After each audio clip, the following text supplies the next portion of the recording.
अस्सलाम वालेकुम दोस्तों, मेरा नाम है अजीम और आप देख रहे हैं मिस्टर इंजीनियर यूट्यूब चैनल।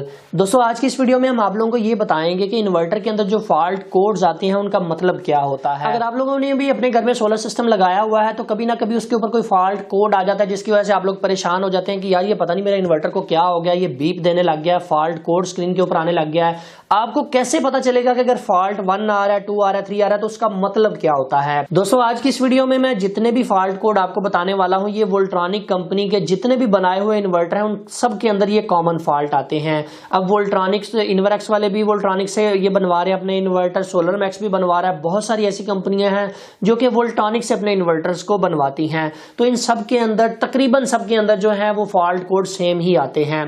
सबसे पहले बात करते हैं फॉल्ट नंबर 1 की। अक्सर औकात ऐसा होता है कि आपका इन्वर्टर चलते चलते फॉल्ट नंबर 1 शो करने लग जाता है। आप लोग कंफ्यूज हो जाते हैं कि यार ये फॉल्ट नंबर 1 क्यों शो कर रहा है, मेरा तो सेटअप बेहतरीन तरीके से चल रहा था। तो ये फॉल्ट तब आपके इन्वर्टर में आता है जब आपके इन्वर्टर का फैन लॉक हो जाता है। आप लोगों को पता है कि साल 2 साल चलने की वजह से इन्वर्टर के अंदर डस्ट आ जाती है, डस्ट की वजह से फैन स्टॉप हो जाते हैं।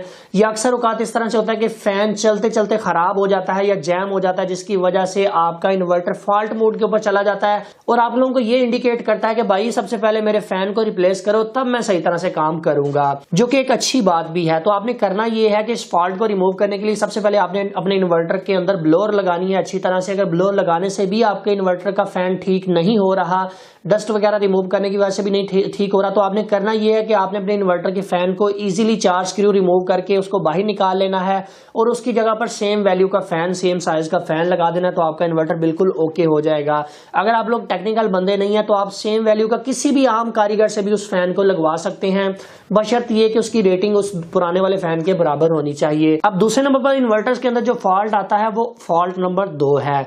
ये इन्वर्टर के अंदर ओवर टेम्परेचर की वजह से ये फॉल्ट आता है। गर्मियों में ये फॉल्ट बहुत ज्यादा देखा जाता है। आप चाहे किसी भी कंपनी का इन्वर्टर इस्तेमाल करें, अगर आपके इन्वर्टर का टेम्परेचर ज्यादा ओवर हो जाता है तो ये फॉल्ट इंडिकेट आपको करने लग जाता है। ये फॉल्ट इसलिए आता है कि जब आपकी इंस्टॉलेशन सबसे टॉप फ्लोर के ऊपर हुई हो और आपने इन्वर्टर को अपनी दीवार के साथ लगाया हो। मैं आप दोस्तों को हमेशा यही रिकमेंड करता हूं कि जब भी आप अपने इन्वर्टर की इंस्टॉलेशन वगैरह करते हैं तो बैक के ऊपर कोई लकड़ी की शीट का इस्तेमाल किया करें और अपने इन्वर्टर को ग्राउंड फ्लोर के ऊपर इंस्टॉल किया करें।